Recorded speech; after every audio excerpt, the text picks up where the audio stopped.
Bem, gente, bom dia a todos. Eu gostaria de, primeiramente, agradecer a comissão organizadora desse convite. Tá? Vamos passar para a segunda palestra do evento. Depois a gente faz as perguntas. Bem, ao longo de 10 anos da minha vida acadêmica, eu tenho trabalhado com os SNPs, que a Juliana falou brevemente a respeito, tá? Que são variações pontuais, né, de um único nucleotídeo, uma única base, no DNA da nossa espécie, no caso humanos. Tá? Então, eu trabalhei ao longo da minha vida acadêmica com os SNPs, e aqui eu vou mostrar para vocês um pouco dos avanços que têm sido feitos e têm sido discutidos na comunidade forense internacional, principalmente, a respeito dessas variações pontuais no genoma humano, tá? Principalmente com relação à viabilidade na predição de fenótipos, né, de características físicas em geral, na prática da genética forense. Então, vou discutir um pouco dos aspectos técnicos e também vou inserir o que é discutido juridicamente, internacionalmente, a respeito dessa nova tecnologia que é conhecida como fenotipagem forense pelo DNA. A sigla em inglês é FDP, tá? Então, se vocês verem a sigla em inglês, não se assustem, não é nada anormal, tá? É a sigla em inglês da tecnologia, certo? Bem, aqui, só para vocês terem ideia, é um artigo que eu estou finalizando de escrever uma revisão sobre o tema. Ao longo dos anos, tá, a gente percebe os termos prediction e molecular diagnosis na literatura científica. Isso aqui é um gráfico que eu montei desde 1953, que é o ano de descoberta da descrição da dupla hélice do DNA, né, até o ano atual, 2015. Então, para vocês terem uma ideia, mais ou menos, o percentual cumulativo, o número cumulativo de estudos publicados, multiplicado por 1000, dessas palavras, prediction e molecular diagnosis, ao longo da literatura científica, ao longo dos anos. Tá? Ou seja, a importância desse tipo de palavra, de busca de prediction, molecular diagnosis ao longo da literatura, ao longo dos anos. Tá? Para você ver a importância do tema ao longo dos anos. Bem, aqui rapidamente é mostrado esse gráfico o que seria justamente os SNPs, né? O SNP seria justamente a mudança de uma única base no genoma, certo? E aqui teria o VNTR, que a Juliana também falou, não vou me estender muito a isso. E aqui teria os STRs, que é utilizado, região não codificante no genoma, na prática pericial hoje em dia, dá para compor os bancos de perfis genéticos. Então, esse SNP é usado somente em casos excepcionais para análise de DNA mitocondrial, tá? Faz a sequência e se compara usando o DNA mitocondrial com o DNA extranuclear. Tá? Bem, então o que acontece? Acontece que o primeiro passo, geralmente, na análise de amostra de cena de crime, é a produção desses perfis de STS, que a Fernanda falou muito bem, tá? Utilizando kits, também que ela citou, de amplificação multiplex, que a gente chama esses kits de STS, tecnicamente, kits de amplificação multiplex. Então, quando geralmente o perfil de STS ele não se pareia, não dá esse match com o banco de perfis genéticos, o caso geralmente não é solucionado. Então, fica aquele banco sendo alimentado por uma quantidade de perfis e, infelizmente, o caso não é solucionado depois disso. Tá? Então, o que se tem falado é que, excepcionalmente, quaisquer informações adicionais dessa amostra, né, do DNA que está armazenado ali, qualquer informações adicionais são extremamente valiosas para o caso criminal em questão. Então, quais informações são essas? Justamente, teste de predição de alguns fenótipos, né? Se a pessoa é homem ou mulher, a gente já sabe que o STR indica, tá? É a única característica física que o STR, a análise do STR indica que a pessoa se é homem ou se é mulher, tá? Mas outros fenótipos, outras características físicas também é possível de se predizer com maior ou menor acurácia, certo? E é isso que a gente está tentando fazer. Bem, geralmente então, nos Estados Unidos e Inglaterra tem casos bastante extensos de busca de suspeitos, extração de DNA de um bairro inteiro, uma escola inteira, por exemplo, para se captar esse indivíduo supostamente cometer esse crime. Tá? Então, tem casos na literatura registrados de indivíduos que doam, né, uma outra discussão polêmica, seu material biológico para entrar nesse banco de perfis. Tá? Então, o termo em inglês para essa varredura é justamente o DNA dragnet, que é o termo para designar a coleta de material biológico de centenas de voluntários para fim de análise de DNA. A tecnologia da fenotipagem forense, ela justamente seria útil para diminuir o número de pessoas coletadas. Como? Uma vez que o círculo de potenciais suspeitos é restringido suficientemente por um determinado perfil fenotípico, perfil de característica física que a pessoa tem, aí depois a análise de STR seria feita. Tá? Então, o número de pessoas potenciais para análise seria reduzido drasticamente com uma restrição de pessoas de fenótipo de características físicas baseadas em análise do DNA. Então, esse é o objetivo primordial da técnica de fenotipagem forense pelo DNA. Tá? Então, tem casos na literatura já descritos de indivíduos que doam, entre aspas, né, outra discussão polêmica, seu material biológico para entrar nesse banco de perfis. Tá? Então, o termo em inglês para essa varredura é justamente o DNA dragnet, que é o termo para designar a coleta de material biológico de centenas de voluntários para fim de análise de DNA. A tecnologia da fenotipagem forense, ela justamente seria útil para diminuir o número de pessoas coletadas. Como? Uma vez que o círculo de potenciais suspeitos é restringido suficientemente por um determinado perfil fenotípico, perfil de característica física que a pessoa tem, aí depois a análise de STR seria feita. Tá? Então, o número de pessoas potenciais para análise seria reduzido drasticamente com uma restrição de pessoas de fenótipo de características físicas baseadas em análise do DNA. Então, esse é o objetivo primordial da técnica de fenotipagem forense pelo DNA. Bem, os dois artigos de cabeceira que eu uso frequentemente para palestras, conferências, discussão, etc. Esses dois artigos aqui, esse é de 2008, esse é de 2011, mas são os dois artigos mais completos na área a respeito dessa tecnologia. Nessa palestra eu vou me conter basicamente nesse artigo aqui, que tem 45 páginas e discute aspectos técnicos e jurídicos em detalhes. Tá? Bem, então a fenotipagem forense é a tecnologia na qual o DNA recuperado na cena de crime é analisado para compor uma descrição fenotípica, características externas, por exemplo, e ou comportamentais, eventualmente, tá? Origem biogeográfica, eu vou discutir isso mais adiante, o que seria, e eventualmente estimar sobrenomes da amostra, baseado somente em análise do DNA. Tá? Essa tecnologia é permitida em alguns países, proibida em outros, e outros ainda não é considerado em detalhes dessa questão, e, na minha opinião particular, uma certa omissão da literatura jurídica, né, a respeito do tema. O artigo avalia em profundidade, esse artigo aqui, essa tecnologia e discute até que ponto essa fenotipagem forense deve ser implementada ou não. Então, eu vou controlar minha palestra, limitar minha palestra para 3 pontos principais discutidos no artigo. E dentro desses pontos eu vou falar um pouco dos aspectos técnicos. Se eu usar muitos jargões, muita coisa, vocês podem interromper, mandar eu parar, tá? Que eu explico direitinho. Bem, 3 pontos críticos dessa tecnologia seria o direito de não saber, né, o investigado, no caso suspeito, a pessoa, ele teria o direito de não saber o que o DNA diz a respeito dos seus aspectos físicos, ou seja, se o DNA diz que ele vai ter alguma doença ou não, etc. Isso é um ponto polêmico, um ponto crítico dessa tecnologia. Tá? O segundo ponto seria a proteção dos dados e a privacidade das informações preditas, ou seja, quem teria acesso a essas informações? Seria o cuidado com determinadas estigmatizações, discriminações baseadas em informações preditas. E um argumento falacioso que os autores mencionam seria o slip-and-slope argumento.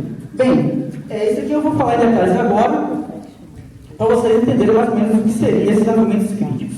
Bem, o primeiro ponto seria o direito de não saber o que o DNA diz a respeito dos aspectos físicos da pessoa investigada. Tá? Esse direito de não saber, já existe uma certa discussão na literatura científica especializada em genética a respeito das características que seriam vislumbradas nessa tecnologia. Tá? Então, eu montei aqui nessa tabela, que é do artigo que eu estou finalizando, da lista verde, a lista permitida ou consensual para uso dessa tecnologia. Tá? Seria características externas, características visíveis externamente, ou seja, o DNA não falaria nada mais do que todo mundo já vê. Tá? Então, isso aí seria um argumento a favor dessa tecnologia, ou seja, esses fenótipos, essas características físicas seriam permitidas para o uso dessa tecnologia, tá? Então, por exemplo, cor de olho, calvície, ancestralidade, que tem muito a ver com cor de pele, olho e cabelo, por exemplo, tá? Forma do cabelo, o sobrenome da amostra está um pouco em discussão ainda, a altura, a destreza manual, seriam traços permitidos, tá? Os traços que realmente têm um certo consenso na comunidade científica especializada são os traços que estariam relacionados com doenças, tá? A maioria das pessoas que eu conheço, peritos, profissionais acadêmicos da área, a gente tem um certo consenso de que esses traços, até que se tenha uma legislação internacional bem definida, ou até mesmo aqui no Brasil nacional, não deve ser permitido o uso dessa tecnologia para predizer características como doenças, por exemplo, tá? Então, seria a lista vermelha dessa tecnologia, ou características que não são externamente visíveis, tá? Ou seja, o DNA somente pode falar o que a gente já vê nas pessoas externamente, certo? Bem, aí o autor, bastante interessante esse artigo, porque eles atuam como meio como um advogado mundial, tá? Ele fala o seguinte: se o direito de não saber deve ser respeitado, ou se o interesse público na investigação criminal deve ser ponderado a respeito, tá? Então, o que deve ser levado em consideração? O interesse público na investigação criminal, né? Ou seja, tem certas doenças, em casos como estupro, homicídio, etc., que devem ser preditas para reduzir, né, o número de suspeitos de um crime, por exemplo, tá? Então, tem alguns argumentos a favor e outros argumentos contra.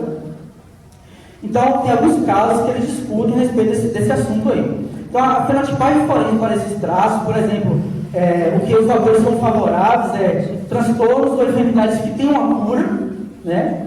Ou transtornos ou enfermidades com relativo baixo impacto. Deveria ser permitido, particularmente como último recurso em caso de homicídios, estupros, etc. E a fenotipagem forense parece compatível com o direito de não saber se a escolha é deixada para o eventual suspeito solicitar os resultados. Então, o indivíduo está sendo investigado, posteriormente se descobre que foi realmente aquela pessoa que cometeu o crime, ele tem o direito de não saber. Então, a polícia não divulgaria a informação de potencial doença que seria descoberta a respeito dele, tá? Seria aberto somente se o advogado de defesa ou o próprio sujeito solicitasse o resultado, tá? Então, esse é um argumento que os autores também consideram, certo? Mas, claro, como eu estou falando de um tópico, eu quero deixar claro aqui, como eu estou falando de um tópico bem fronteiriço na área do conhecimento, tá? É importante esse evento para a gente discutir o que seria realmente o feeling de vocês a respeito dessa tecnologia, tá? Não há uma opinião formada aqui a respeito de nada. Essa troca de informações do campo científico com o campo jurídico é muito gratificante.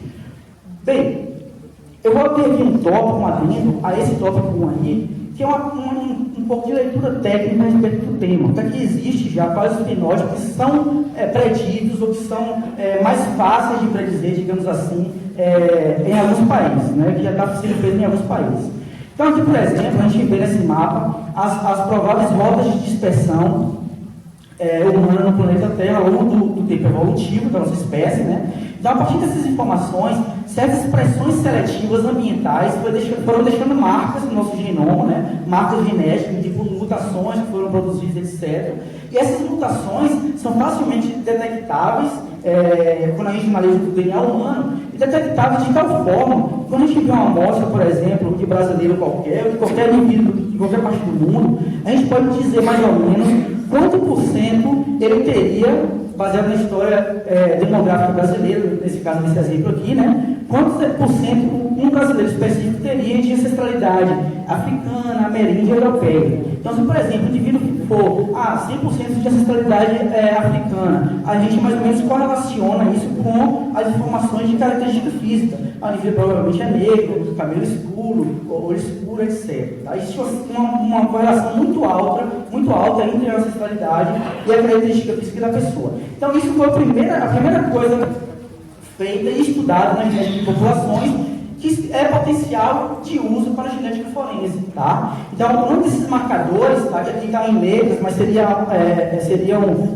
citosina, guanina, adenina, timina, etc., seriam mutações de DNA, são marcadores informativos de ancestralidade, ou, em inglês, Ancestry Informative Markers, tá? Então, a partir desses marcadores informativos de ancestralidade, a gente pode dizer que o indivíduo seria etnicamente dizendo, por exemplo, tá? Seria um bom uso para a política de cotas, etc. Tá?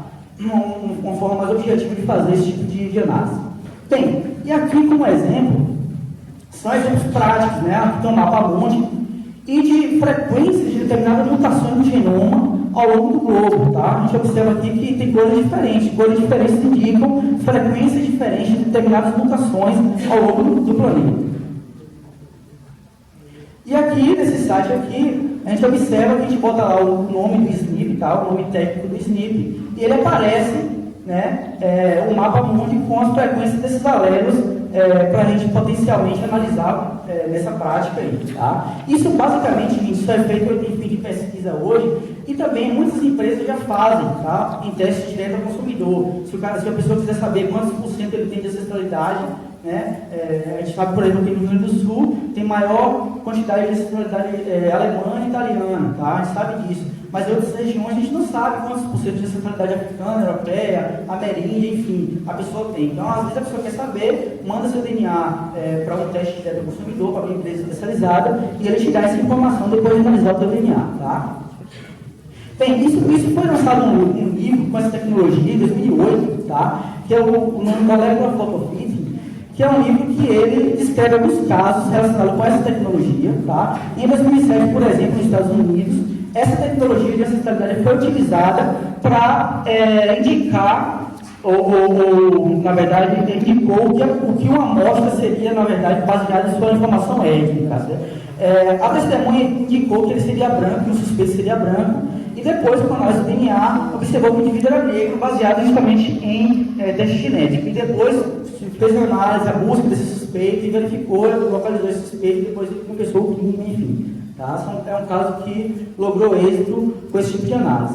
O outro caso aconteceu em 2004, lá no atentado terrorista de Madrid. Né? Essa análise foi feita em Madrid, naquele atentado em 2004. E se percebeu que o indivíduo seria natural do norte da África. Tá? Se analisou uma série de marcadores informativos da ancestralidade e outras provas depois validaram o resultado. O indivíduo era da Argélia. Certo? São alguns exemplos de casos que foram estudados esse tipo de informação. Bem, no Brasil, em 2009, saiu essa reportagem aqui na Veja, tá?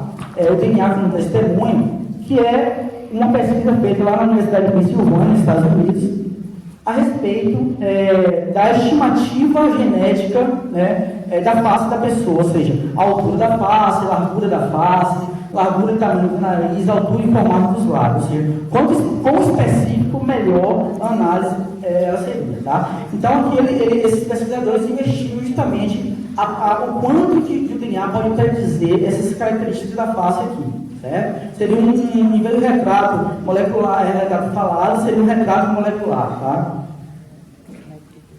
E essa pesquisa saiu na Veja em 2009, foi concretizada, né, foi publicada ano passado. Os autores indicam alguns marcadores relacionados com características espaciais. Tá? Esse artigo aqui é um artigo que saiu ano passado, uma das revistas de bom impacto internacional. Tá? E o líder da pesquisa é o Marco Schreiber, que é o coautor desse livro Molecular Photofitting que eu falei para vocês anteriormente. Bem, eu estou tentando colocar na literatura científica, sugerir um termo similar ao Centro Informativo de Marques, que é o Phenotype Informativo Marques. Tá? Esse termo que estou inserindo na literatura científica, na comunidade científica, foi bem inserido lá no Chile, quando eu apresentei um resumo lá. E os marcadores informativos de fenótipo são todos os SNPs, tá? Que poderiam dizer alguma informação a respeito de uma pessoa, certo? Então são os marcadores informativos de fenótipos ou PINs. Esse gráfico aqui, só para vocês terem uma ideia do que a gente busca nessa tecnologia, tecnicamente, é o seguinte: esse gráfico é um gráfico que eu estou montando também para esse artigo que eu estou escrevendo. Aqui, como exemplo, eu dei cor de olho, tá? Então, imagine um fenótipo humano de cor do olho distribuído na população, onde numa extremidade a gente tem níveis de cor de olho azul e na outra extremidade níveis de cor de olho escuro, né? Preto, por exemplo. E no meio, todo o espectro de cor de olho possível, né? Imagine esse característico como característica contínua, tá? Aqui nesse gráfico, para simplificar, eu botei qualitativo, certo? cor de olho azul, verde, mel, castanho escuro, preto. Mas o que a gente busca nessa tecnologia, na verdade, é analisar um conjunto de marcadores, um perfil de PINs, um perfil de marcadores informativos de fenótipo, capazes de indicar o seguinte: essa pessoa aqui ele tem 90% de probabilidade de ter cor de olho azul. Ou essa pessoa aqui tem, essa amostra biológica aqui veio de uma pessoa que tem, 96% de probabilidade de ser uma pessoa com cor de olho castanho escuro ou preto. Tá? Então, esse tipo de informação que ele está abstraindo da informação genética, certo? Se eu estou falando um pouco rápido, vocês pedem para mim seguir para o meu vídeo, tá? Bem, o que existe no mundo sobre características visíveis externas e genética forense? Bem, em 1995 saiu o primeiro artigo publicado na Nature, que é uma revista bastante impacto, tá? Na comunidade científica, informando variantes genéticas relacionadas com cor de cabelo ruivo, tá? Cor de cabelo vermelho. Então, esse artigo foi um artigo potencial para o uso da tecnologia da fenotipagem forense do DNA na prática forense, ou seja, os pesquisadores investigaram marcadores genéticos relacionados com a variação normal da pigmentação humana, especificamente da cor de cabelo. Tá? E depois disso, ocorreu uma série de implicações de estudos indicando marcadores adicionais, com cor de olho também, cor de cabelo, cor de pele, enfim, com pigmentação em geral, em toda parte do mundo, com potencial uso na área forense. E em 2008 saiu aquele livro que eu mencionei anteriormente. No Brasil, o que é que existe no Brasil? No Brasil existe basicamente 4 profissionais analisando características físicas na área da academia, em universidades, tá? A professora Clarice Alho, da PUC, Cíntia Frickman, da USP de São Paulo, Celso Mendes Júnior, da USP de Ribeirão Preto, e eu, que sou originário da USP, aqui em Porto Alegre, né?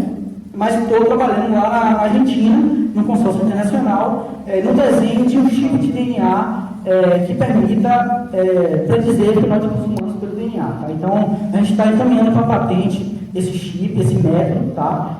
Está em avaliação, não posso dar muitos detalhes sobre o método, porque tem alguns acordos de confidencialidade, etc. Tá? Mas esse chip já está engatilhado para sair. O chip contém 5 fenótipos humanos, possíveis de predizer com um alto nível de acurácia, tá? Maior nível de acurácia do que é obtido hoje no mundo inteiro. Então, ele vai sair em breve, provavelmente. Ao longo dos anos, desde 2010, tem sido publicados trabalhos também em congressos, principalmente no Congresso Brasileiro de Genética, sobre o tema, sobre alguns fenótipos humanos, principalmente pigmentação humana, que seria possível predizer a partir do DNA. Tá? E aqui alguns trabalhos que saíram na literatura científica, na verdade o único talvez, ou pouquíssimos trabalhos de brasileiros, tá? Publicados na literatura internacional. Esse artigo aqui é de minha autoria. A gente estabeleceu um método bem simples em 2012 para predizer fenótipos de cor de olho, cor de cabelo, cor de pele, presença ou ausência de sardas em indivíduos que tinham seu genoma disponível publicamente online. Tá?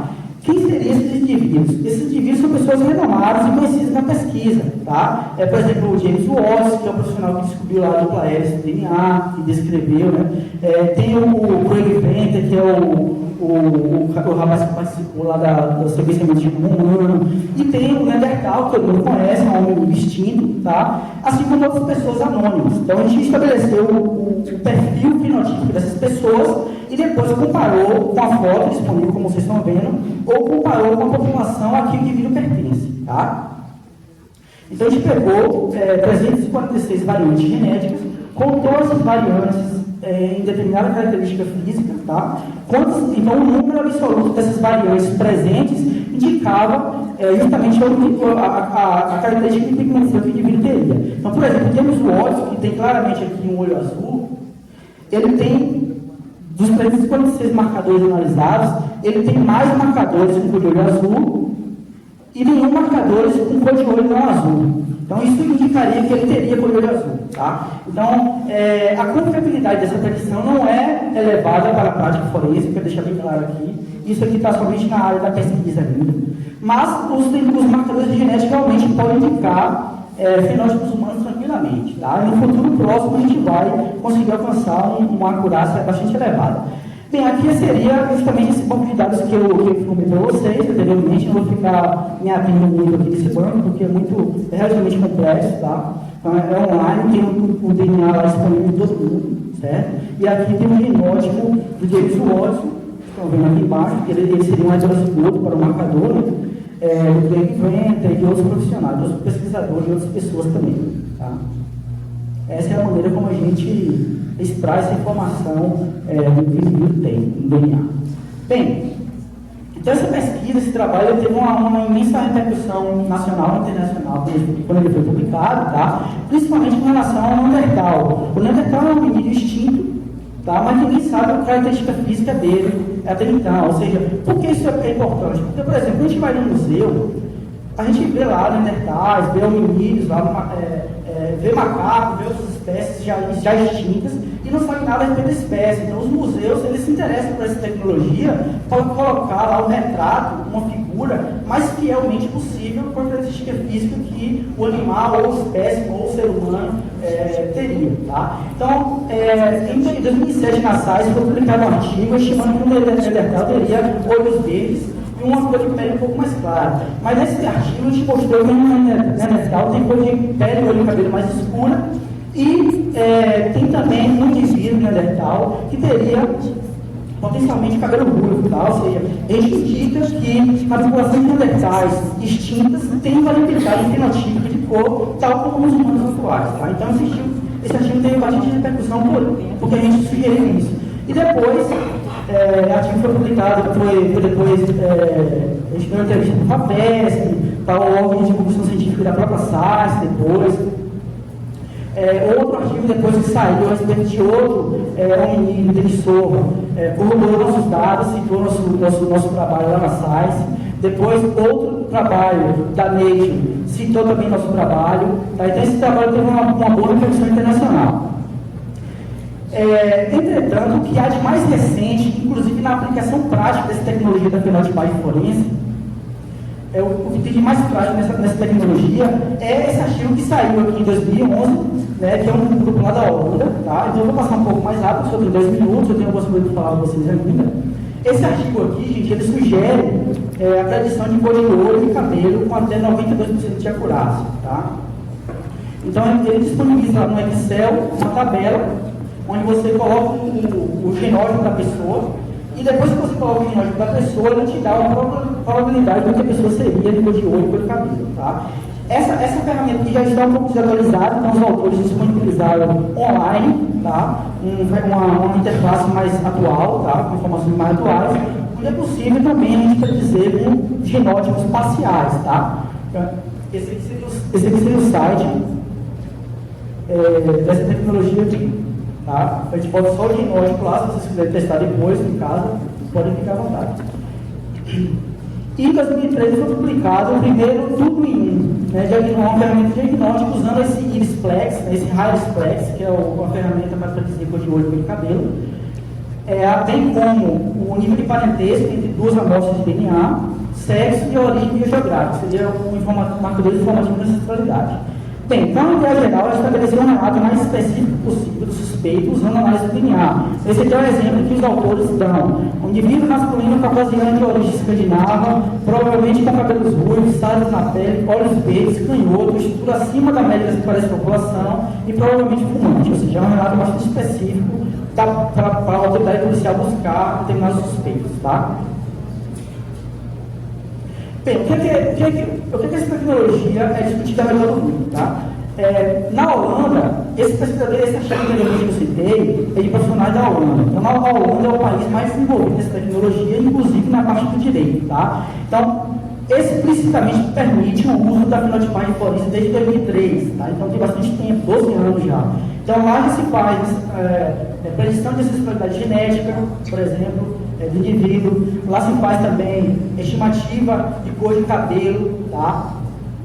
E outros países, nos Estados Unidos, Bélgica, Alemanha, proíbem explicitamente ou não tem legislação específica sobre o tema. O que pode indicar, isso eu quero deixar claro aqui no Brasil também, que é o caso do país, eu acho, pode implicar que atualmente é permitida essa tecnologia. Tá? Ou seja, não há previsão na legislação nenhuma a respeito do tema. Isso eu acho bom o Brasil se adiantar nessa questão, porque profissionais especializados na área existem aqui no Brasil.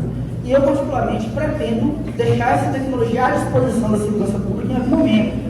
Meu objetivo é ser perito criminal em algum momento. Então, deixar à disposição essa tecnologia para a segurança pública é algo a se fazer, tá? Bem, o Brasil, então, a maioria da legislação não adereça, pontuou o tópico, né? Depende da tradição, da cultura, etc., da população, e esse tipo de conversa é interessante para a gente discutir e deixar disponível para a sociedade civil e legisladores a respeito do tema. Bem, o segundo ponto seria a proteção dos dados e privacidade das informações perdidas. Quem teria acesso a esses dados? O mesmo cuidado já existe com os bancos de dados criminais, tá? O banco de perfis genéticos, por exemplo. Então, esse mesmo cuidado teria com essas informações nos bancos de dados. Tá? Aqui tem a lei do decreto principal, que dispõe sobre a situação, e a lei 12.654 de 2012 indica que as informações genéticas contidas no banco de dados de perfis genéticos não poderão revelar traços somáticos ou comportamentais, tá? Nos bancos de dados. Mas, para fins de investigativo, antes das amostras serem inseridas no banco de dados, isso talvez não teria problema. É por isso que a gente pensa que uma legislação apropriada sobre o tema, uma resolução, que seria mais interessante do que essa lei que está muito abrangente, tá? Bem,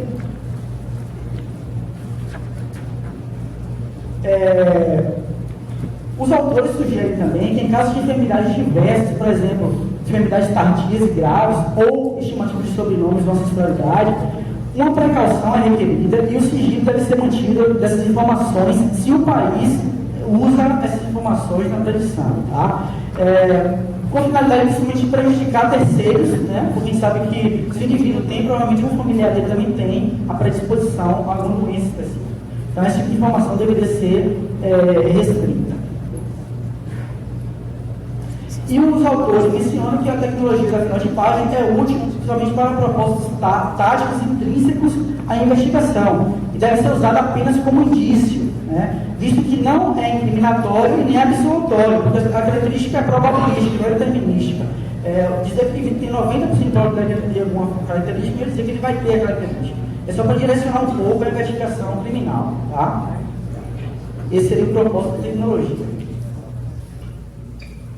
Bem, isso aqui eu vou passar, porque eu já falei. O terceiro argumento seria um argumento falacioso que os autores indicam, que é o seguinte: muita gente fala o seguinte: se a tecnologia pode ser usada na área forense, por que não poderia ser também usada na área de saúde e do trabalho? Por exemplo, cobrança de seguro de vida. Esse seria um argumento falacioso, segundo os autores, dessa tecnologia. E o ressurgimento da eugenia, que seria a seleção de embriões com fenótipos específicos. Tá? Os autores mencionam que a tecnologia do DNA já está disponível ou em avanço, e não seria devido a essa tecnologia em si que os argumentos acima ocorreriam, ou seja, se trataria de argumentos falaciosos. Tá? Então, seriam argumentos válidos, isso poderia ocorrer, mas fracos contra a tecnologia em si, ou seja, o uso que a pessoa faz de tecnologia que seria tema polêmico, não a tecnologia em si. Esse é o argumento dos autores. Tá? E para finalizar, uma questão a se pensar é que, por exemplo, métodos tradicionais, uma coisa que eu nunca vi em legislação, tá? Métodos tradicionais sem o uso do DNA já são usados rotineiramente ou não, ou já podem ser utilizados, e não tem muita discussão no meio jurídico ou bioético da prática forense. Por exemplo, numa análise de grupo sanguíneo coletado em cena de crime, é facilmente detectável o grupo sanguíneo da pessoa. Então, se, por exemplo, o grupo sanguíneo da pessoa é AB positivo, do suspeito, o número de suspeitos, a gente sabe que divide de uma empresa, o número de pessoas AB positivo dessa empresa é muito baixo, porque a frequência de pessoas no planeta, ou até no Brasil, com grupo sanguíneo AB positivo é muito baixo. Tá? Então, isso seria uma informação útil para restringir o suspeito de um crime, por exemplo. Tá? Outra informação, por exemplo, é o seguinte, que são coisas mais complexas, que não são características visíveis externas. Numa análise de urinas coletadas em cena de crime, se pode estimar se o indivíduo é diabético ou não, se ele tem alto nível de açúcar no sangue, sem uso do DNA. Tá? Ou se pode verificar se o indivíduo ele é usuário de drogas. através da análise de toxicologia forense, sem análise de DNA, certo? Outra questão também, que não é, eu acredito que não é feito em nenhuma instância da perícia, tá? É que há vários estudos que mostram que os padrões específicos da impressão digital revelam determinadas características da pessoa. Habilidades diversas, se a pessoa tem tendências à homossexualidade, existem estudos publicados sobre isso, por exemplo. Algumas doenças cardíacas, etc., que podem ser preditas com um determinado nível de acurácia, maior ou menor, a respeito dessa análise da impressão digital. Tá? Então é só uma coisa para a gente discutir e pensar um pouco, porque não é só o DNA que é a panacea do sistema. Tá? Existem várias outras informações que podem ser abstraídas a respeito dessas características que a gente já existe em banco de dados. Tá? Então isso aí é um ponto que seria interessante legislar em algum momento futuro. Bem, finalizando a apresentação, se a questão polêmica seria até que ponto a tecnologia é confiável do ponto de vista prático. Mesmo que houver uma margem de erro nessa tecnologia relativamente grande, tá? Depois, a análise convencional de STRs, ela ainda seria feita. Então, a gente não incorreria no erro de incriminar alguém que não é o criminoso, tá? Não incorreria nesse erro, porque a tecnologia depois ia passar pelo crivo da análise de STR, que é a análise confiável, top, que a gente tem na comunidade científica hoje para análise forense, tá? E outra questão interessante que eu pus aqui por mim mesmo, pela minha experiência, que é obrigatório e mandatório que o profissional que executar a tecnologia da fenotipagem forense em algum momento na prática, no Brasil ou fora do Brasil, tenha consciência e deixe claro no reporte técnico, que não seria exatamente um laudo, seria um ofício, algum reporte, para que a polícia faça a busca, um reporte de que o fenótipo predito são probabilísticos e não determinísticos, ou seja, há sempre uma margem, né, que a polícia deve pensar na variação devido ao ambiente, devido a uma série de fatores e a própria, o erro na predição. Existe alguma porcentagem de erro na predição, tá? Para predizer fenótipo, a gente nunca vai alcançar 99,999%, como a análise de identificação genética alcança, tá? A gente sempre tenta reduzir um pouco o número de suspeitos ou excluir pessoas que não seriam potenciais criminosos da cena do crime, utilizando essa tecnologia. Tá? E esse aqui é o último slide. Algumas potencialidades da fenotipagem forense são também dignas de nota. Por exemplo, essa ferramenta tecnológica, que é mais discutida aqui nesse artigo, seria útil para buscar pessoas desaparecidas através da reconstrução fenotípica a partir do DNA de ossos encontrados em matagalhos, etc. Tá? Esse método de predição de fenótipo, gente, já é usado na antropologia forense para se estimar a altura da pessoa, tá? O sexo da pessoa, enfim, sem analisar o DNA. Certo? Então, essa tecnologia da fenotipagem seria útil justamente para auxiliar a antropologia forense nesses casos. Um outro ponto interessante de potencialidade para a fenotipagem é a reconstrução fenotípica de crianças desaparecidas para a verificação de como ela seria na vida adulta a partir da análise do DNA. Isso aqui já é feito na computação forense, a partir de fotos. Você pega uma foto da criança na infância, da criança, e se estima através de softwares, de programas de computador, a evolução do desenvolvimento dessa criança para estimar mais ou menos como ela seria na vida adulta. Então, a fenotipagem forense seria útil para auxiliar a computação forense nesse sistema aqui. Tá? Isso aqui, mais informações detalhadas, tem nesse artigo aqui, que vocês podem consultar posteriormente. Bem, eu agradeço bastante a atenção de vocês, estava terminando a apresentação. Qualquer pergunta, sugestão, comentário, tem meu e-mail aqui no início da apresentação, vocês podem me enviar. Muito obrigado.